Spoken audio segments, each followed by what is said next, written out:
Assalamualaikum warahmatullahi wabarakatuh. Kali ini saya akan melanjutkan kisah sahabat Nabi, yakni Khalid ibnu Walid. Sungguh strateginya sangat baik yang berhasil menjalankan perannya dengan sempurna. Sebelum pertempuran dimulai, pemimpin Romawi meminta Khalid bertemu guna menyampaikan beberapa patah kata. Khalid pun memenuhi undangannya. Mereka berhadapan di atas kudanya masing-masing di area kosong di antara dua pasukan yang siaga. Mahan, komandan Romawi, berkata kepada Khalid, "Kami tahu tidak ada yang membuat kalian keluar dari negara kalian kecuali kesulitan hidup dan rasa lapar. Jika kalian mau, kami akan memberikan masing-masing kalian 10 dinar. Berikut pakaian, makanan, dan kalian pulanglah ke negeri kalian. Tahun depan kami akan kirimkan hadiah semisal tadi." Khalid sang pahlawan menggertakkan giginya demi mendengarkan kata-kata pemimpin Romawi yang tidak beradab ini. Lalu ia menjawab dengan jawaban yang sangat tepat. "Ketahuilah, kami tidaklah keluar karena rasa lapar sebagaimana yang engkau sebutkan, tetapi kami adalah kaum yang haus darah. Kami tahu tak ada darah yang lebih manis daripada darah bangsa Romawi. Karena itulah kami datang kepada kalian." Pahlawan ini kemudian menarik tali kekang kudanya dan kembali kepada pasukannya. Ia mengangkat panji sebagai tanda perang dimulai. Allahu Akbar! Berembuslah angin surga. Pasukannya menyerbu melesat laksana peluru yang ditembakkan. Perang berkecamuk dengan kedahsyatan yang tiada bandingannya. Pasukan Romawi pun menyambut dengan selaksa pasukan laksana gunung. Mereka mulai melihat hal-hal yang tidak terduga dalam barisan kaum muslimin. Berbagai peristiwa terjadi menggambarkan sebuah potret pengorbanan dan ketabahan yang mencengangkan akal. Misalnya seorang pemuda menghadap kepada Abu Ubay dan Ibnu Az-Zarrah sementara peperangan berlangsung dahsyat. Pemuda itu berkata, "Aku bertekad untuk mati syahid. Apakah Tuhan memiliki kata-kata yang hendak Tuhan sampaikan kepada Rasulullah SAW saat aku bertemu dengannya?" Abu Ubaidah menjawab, "Ya, katakanlah kepada beliau, duhai Rasulullah, sesungguhnya kami menemukan apa yang dijanjikan Allah kepada kami. Itu memang benar." Pemuda itu kemudian melesat bagai panah yang dipentangkan, membelah barisan musuh penuh kerinduan, ingin segera berbaring di tempat peristirahatan surgawi. Ia menebas dengan sebilah pedang dan ditebas dengan ribuan pedang sehingga akhirnya gugur sebagai syahid. Kemudian ada kisah tentang Ikrimah ibnu Abu Jahal, putra Abu Jahal. Ia berseru kepada seluruh kaum muslimin saat impitan tentara Romawi semakin mendesak mereka, "Selama ini aku memerangi Rasulullah SAW sebelum Allah memberiku hidayah menuju Islam. Lalu apakah aku akan lari dari musuh Allah hari ini?"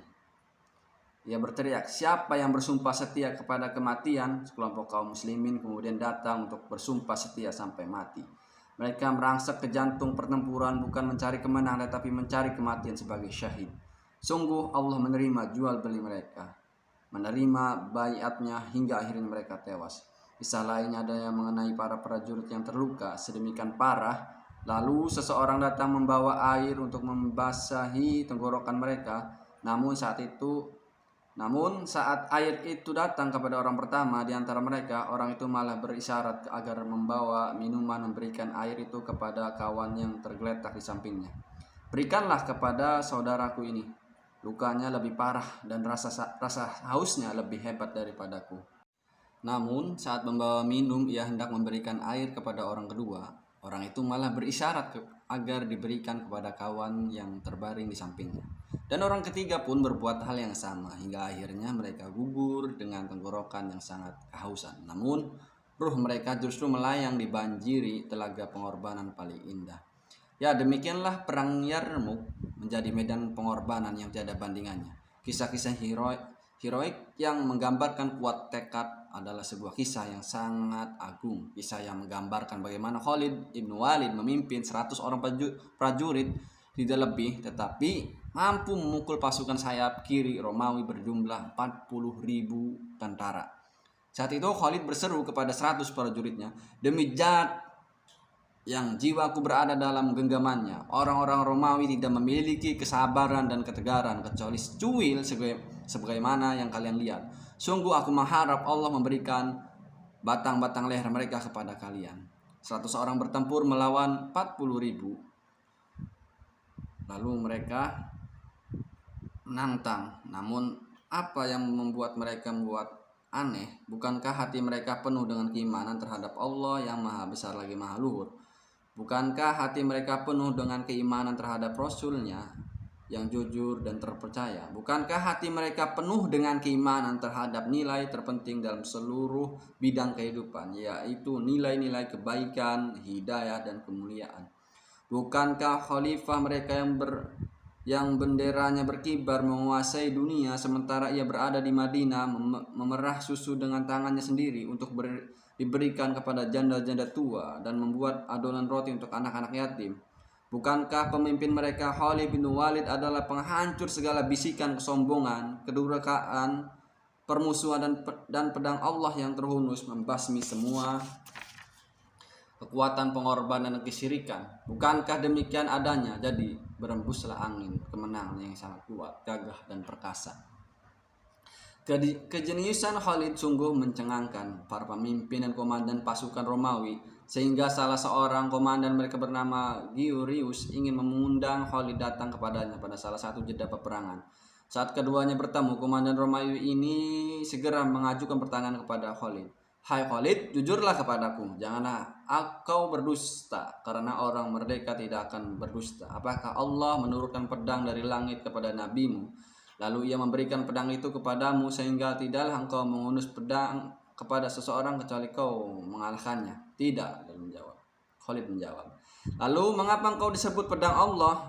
Lelaki itu penasaran. Ketika Allah mengutus Rasulnya kepada kami, sebagaimana dari kami membenarkannya dan sebagian lagi mendustakannya, dan aku termasuk orang yang mendustakannya, sampai Allah menuntun hati kami menuju Islam dan memberikan hidayahnya, maka aku pun masuk Islam dan berbaiat kepadanya. Rasulullah SAW kemudian berdoa kebaikan untukku dan berkata, engkau adalah sebilah pedang dari pedang-pedang Allah. Demikianlah aku diberikan gelar Saifullah, pedang Allah. Pemimpin Romawi itu kembali bertanya, lalu apakah yang kalian serukan? Kami ingin mengajak Anda untuk mengesahkan Allah dan memeluk Islam, jelas Khalid. Bagaimanakah kedudukannya jika orang masuk Islam pada hari ini? Apakah ia akan mendapatkan pahala sebagaimana kalian? Georgius kembali bertanya, ya bahkan lebih. Bagaimana bisa terjadi padahal kau lebih dahulu memasukinya? Khalid menjawab, karena kami hidup bersama Rasulullah SAW. Kami melihat tanda kerasulan dan kemukjizatannya. Sewajarnya bagi setiap orang yang melihat seperti yang kami lihat dan mendengar seperti yang kami dengar akan masuk Islam yang mudah. Adapun Anda yang belum pernah melihat dan mendengarkannya lalu Anda beriman kepada ghaib, pahala Anda akan berlipat ganda dan besar. Jika Anda membenarkan Allah dengan hati ikhlas dan niat yang suci. Panglima Romawi itu pun berseru sambil memajukan kudanya dan ke dekat Khalid dan berdiri di sampingnya. Ajarkanlah kepada aku Islam itu, hai Khalid. Georgius pun memeluk Islam dan mengerjakan sholat 2 rakaat, satu-satunya sholat yang sempat ia kerjakan. Sementara itu peperangan dimulai kembali dan Georgius Romawi kini berperang di barisan kaum muslimin dengan penuh harap meraih syahidah, sehingga akhirnya ia pun mendapatkannya. Sekarang marilah kita menyambut keagungan kemanusiaan dalam suatu penampilan yang termegah saat Khalid memimpin pasukan Islam dalam peperangan yang banyak memakan korban ini. Selagi ia merampas secara luar biasa kemenangan gemilang dari taring-taring antar Romawi yang mengerikan, saat itulah ia tiba-tiba dikejutkan oleh datangnya sepucuk surat dari Madinah yang dibawa oleh seorang kurir khalifah. Surat itu datang dari Khalifah baru Amirul Mukminin Umar ibn Khattab. Surat itu menyampaikan salam penghargaan Al-Faruq kepada seluruh pasukan Islam. Berita bergabungnya terhadap khilafah Rasulullah SAW Abu Bakar Siddiq yang wafat, kemudian kebijakan Umar pun untuk mencopot Khalid dari pemimpin pasukan dan mengangkat Abu Ubaidah ibnu Al-Jarrah sebagai gantinya. Khalid membaca surat itu dengan tenang, lalu ia bergumam lirih sambil memohon rahmat untuk Abu Bakar serta taufik untuk Umar. Khalid kemudian meminta kepada sang kurir agar tidak menceritakan isi surat itu kepada siapapun. Khalid menyuruhnya tetap tinggal di suatu tempat dan tidak meninggalkannya serta tidak berhubungan dengan siapapun. Khalid meneruskan kepemimpinannya dalam pertempuran ini sambil membunyikan berita kematian Abu Bakar dan juga perintah Umar hingga kemenangan yang sudah amat dekat itu benar-benar dalam genggamannya. Akhirnya detik kemenangan itu pun datang kepada pasukan Romawi, kocar-kacir melarikan diri. Lalu pahlawan ini menghadap Ubaidah dengan menyampaikan salam hormat dari seseorang prajurit kepada pemimpinnya. Pada awalnya Abu Ubaidah mengira ini adalah sebuah lelucon, seorang panglima pasukan yang baru saja meraih kemenangan besar yang tidak diduga. Namun ia melihat ini adalah hal yang sesungguhnya. Abu Ubaidah pun mencium Khalid di antara kedua matanya dan memuji kebesaran jiwa pekertinya. Catatan sejarah mengatakan surat itu dikirimkan Umar kepada Abu Ubaidah lalu menyembunyikannya berita ini dari Khalid sehingga pertempuran berakhir. Namun sama saja baik yang ini maupun yang itu, apa yang dilakukan Khalid dalam dua keadaan itulah yang kita soroti. Sungguh suatu tindakan yang sangat hebat, agung dan mulia. Sepanjang pengetahuan kami, tak satu pun dalam seluruh kehidupan Khalid terhadap kejadian yang menceritakan keikhlasannya demikian mendalam dan kejujuran yang teguh melebihi apa yang ditunjukkan dalam peristiwa ini. Seorang prajurit atau panglima perang baginya keduanya itu sama. Khalid menegaskan, apapun jabatan yang ia sandang, hal itu merupakan sarana untuk menunaikan kewajibannya kepada Allah, agama serta Rasulnya. Pun kerja keras yang ia kerahkan saat menjadi pemimpin yang ditaati dalam sama saat itu menjadi prajurit yang taat. Ia seorang yang diberikan kemampuan untuk memenangi pertempuran melawan dirinya sendiri, yang juga diberikan kepada orang lain, yaitu para khalifah yang mengepalai umat dan negara Islam, Abu Bakar dan Umar radhiyallahu an. Dua nama tidaklah bibir bergerak menyebutnya kecuali terbayang dalam hati semua bentuk mukjizat, keutamaan dan keagungan manusia. Ada kalanya kedekatan antara Umar dan Khalid terlihat renggang, tetapi kecerdasan Umar, keadilan, ketakwaan dan keagungannya bukanlah hal yang diragukan Khalid. Karena itu keputusan Umar dalam mencopot dirinya tidak pernah diragukan, sebab hati nurani yang memutuskan itu sudah dipenuhi dengan ketakwaan dan kelurusan hidup. Kejujuran dan keikhlasan mencapai batas tertinggi yang bisa diraih semua nurani, suci dan mendapatkan petunjuk. Amirul Mukminin Umar tidak pernah mencela pribadi Khalid dengan buruk. Ia hanya pernah mencela pedangnya terlalu cepat dan tajam.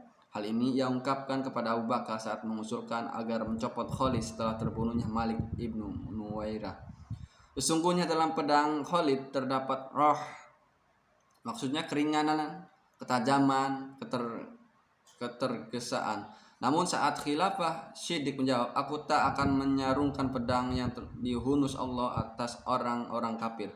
Umar tidak mengatakan kesombongan itu kepada Khalid. Ia hanya menyebutkan roh itu sebagai sifat pedangnya, bukan orangnya. Kata-kata itu tidak saja mengungkapkan adab sopan santun Amirul Mukminin Umar dalam mengkritik, tetapi penghormatan terhadap diri Khalid. Khalid adalah seseorang kesatria perang sejak lahir sampai mati. Lingkungan, pertumbuhan, pendidikan, dan seluruh kehidupannya sebelum dan sesudah Islam merupakan wadah mencetak seorang pahlawan berkuda yang lihai dan ditakuti. Kegigihannya memerangi Rasul dan sahabatnya di masa silam sebelum ia masuk Islam, tebasan-tebasan pedang di masa Syirik yang melepaskan kepala orang-orang beriman dan menebas kening-kening ahli ibadah sujud, ahli ibadah menjadi sebuah beban berat baginya, sehingga ia bertekad menebas tiang-tiang kesyirikan dalam jumlah berkali lipat dari apa yang pernah ia lakukan terhadap Islam. Anda pasti masih ingat kata-kata yang saya kemukakan di awal pembicaraan, kata-kata yang ia ucapkan kepada Rasulullah SAW, memohon ampunan bagiku atas semua pernah yang aku lakukan dalam menghalangi jalan Allah. Rasulullah mengabarkan Islam akan menghapus semua dosa yang pernah ia lakukan sebelumnya. Namun Khalid tetap kukuh mendapatkan kebahagiaan doa beliau agar memohon ampunan kepada Allah atas apa yang dilakukan kedua tangan sebelum Islam. Pedang ketika berada di tangan seorang kesatria didaya seperti Khalid bin Walid digerakkan oleh hati bergelora yang hendak membersihkan dirinya dan mengganti apa yang dilakukannya di dan dipenuhi oleh kecintaan yang meluap terhadap agama yang dikelilingi intrik dan permusuhan. Sulit bagi pedang ini melepaskan pembawaannya yang keras dan ketajamannya memutus semua yang ditebasnya. Begitulah pedang Khalid menyebabkan kesulitan bagi pemiliknya. Ketika Rasulullah SAW mengutus setelah pembebasan Makkah kepada beberapa kabilah Arab yang berdekatan dengan Mekah, lalu berpesan kepadanya, "Aku mengutusmu sebagai dai, bukan prajurit perang." Namun aura pedangnya menghalanginya dan membawanya pada peran seorang prajurit, meninggalkan perannya sebagai dai sebagaimana diwasiatkan Rasulullah SAW. Sehingga tindakannya ini membuat beliau merasa kecewa dan berduka. Putra Abdullah ibnu Abdul Muthalib ini kemudian menghadap kiblat seraya mengangkat tangannya memohon ampunan kepada Allah. "Ya Allah, sesungguhnya aku membebaskan diri kepadamu dari apa yang dikerjakan Khalid." Lalu beliau mengutus Ali kepada mereka untuk memberikan tebusan terhadap darah dan harta mereka. Dikatakanlah pula Khalid membela diri dari tindakannya karena Abdullah ibnu Huzaifah bin al-Sami mengatakan padanya, "Rasulullah memerintahkan untuk memerangi mereka karena mereka menolak Islam." Khalid memiliki energi lain, tidak lumrah seperti manusia lainnya. Energi itulah yang menyebabkan dirinya menghancurkan dunia lama. Jika kita melihat bagaimana ia menghancurkan berhala Uzza berdasarkan perintah Rasulullah SAW, misalnya kita akan melihat seorang lelaki dengan semangat meluap seolah tengah memerangi suatu laskar tentara, sibuk menebas kepala mereka dan menyebarkan kematian dalam barisan musuh dengan pedangnya. Begitulah yang ia lakukan terhadap Uzza. Ia memukul dengan tangan kanan dan tangan kiri kaki dan berseru kepada puing-puing yang berserakan dan debu-debu yang mengepul, "Hai Uzza, persetan dirimu, sungguh kotor dirimu, sungguh aku lihat Allah menghinakanmu." Lalu ia membakarnya dan menyalakan api di atas tanah. Menurut Khalid, semua sisa kesirikan seperti Uzza tidak lagi memiliki tempat di dunia baru, di mana ia berdiri di bawah benderanya. Khalid tidak memiliki sarana lain untuk membersihkan kecuali dengan pedangnya dan ketajaman kata-katanya. "Hai Uzza, persetan dirimu, sungguh kotor dirimu, sungguh aku melihat Allah menghinakanmu." Kita memiliki angan-angan yang sama dengan Amirul Mukminin Umar. Seandainya pedang Khalid tidaklah memiliki roh, pasti kita akan turut mengulangi perkataan Umar. Tak ada lagi wanita yang sanggup melahirkan manusia seperti Khalid. Saat Khalid wafat, Umar tak hentinya menangis. Dan kelak manusia mengetahui Umar tidak hanya menangis karena kehilangan Khalid, tetapi ia menangis karena kehilangan kesempatan mengembalikan kepemimpinan kepada Khalid. Setelah fanatisme dan kekaguman manusia berlebihan akan kehebatan Khalid hilang hingga tak ada alasan memecatnya sebagaimana pemimpin pasukannya. Sayangnya ia menjumpai kematian dan bersegera bertemu dengan Tuhannya. Ya, pahlawan agung ini bersegera menuju tempat di surga. Apakah sekarang saatnya istirahat bagi Khalid? Padahal bumi tidak pernah menyaksikan ada orang lebih membenci istirahat selain dia. Apakah tiba saat jasad sang mujahid itu tidur sejenak? Padahal semua sahabatnya tahu ia adalah orang yang tidak tidur dan tidak membiarkan seorang pun tertidur. Ia sendiri seandainya boleh memilih, niscaya akan meminta dipanjangkan umurnya, diberikan tambahan waktu untuk terus menghancurkan sisa-sisa tatanan dunia lama yang bobrok dan meneruskan perjuangan dan jihadnya di jalan Allah dan Islam. Sungguh roh dan semangat pahlawan ini akan selalu mengalir dalam setiap ringkikan kedua kilauan pedang dan kibaran bendera yang berdiri di atas seluruh pasukan Islam. Ia berkata, "Tidaklah malam pengantin dan tidak pula malam kelahiran seorang bayi mengembirakan buatku. Tidaklah semua itu lebih menggembirakanku daripada suatu malam amat dingin dan keras sementara aku berada di dalam barisan pasukan kaum muslimin untuk menyerang kaum musyrikin pada waktu subuh."